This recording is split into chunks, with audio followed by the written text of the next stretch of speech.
Hello लोगोफोर, नोंथांमोननि गेजेराव आरोबाव मोनसे गोदान भिडिअनि आपडेट लानानै फैलायबाय। नैबे गोदान भिडिअनि फुल आपडेटखौ मिथिनो थाखाय नैबे भिडिअखौ जोबजासिम नाय, होनब्लासो मिथिगोन दिनैनि बे गोदान भिडिअखौ बबे चेनेलाव होदों। आंनि चेनेलखौ दासिम साबस्क्राइब खालामाखै अब्ला साबस्क्राइब खालामनानै गालांदो। बिदिब्ला फैदो दिनैनि बे गोदान भिडिअनि आपडेटनि सायाव।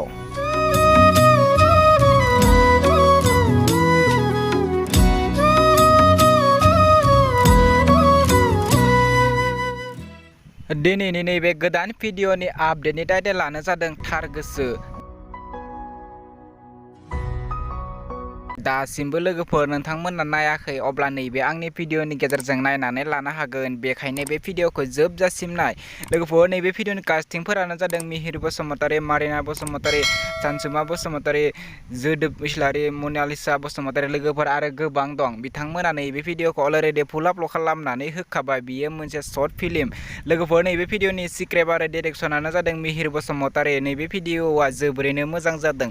नोंथांमोना नायनो थाखाय बिथांमोननि इउटुब चेनेलाव थांनो नांगोन। बिथांमोननि इउटुब चेनेलनि मुङानो जादों जेखाय प्रडाक्शन। लोगोफोर नोंथांमोना बिथांमोननि नैबे इउटुब चेनेलाव थांनानै बिथांमोननि नैबे गोदान भिडिअखौ नायहैदो आरो बिथांमोननि इउटुब चेनेलखौ दासिम साबस्क्राइब खालामाखै अब्ला बिथांमोननि इउटुब चेनेलखौबो साबस्क्राइब खालामनानै हैदो। बिदिब्ला लोगोफोर दिनैनि बे गोदान भिडिअनि गुसुं आपडेटआ बेनोसै। आंनि चेनेलखौ साबस्क्राइब खालामनानै गालांदो बेफोरबायदिनो गोदान भिडिअनि आपडेट नोंथांमोना मोनबाय थानो थाखाय।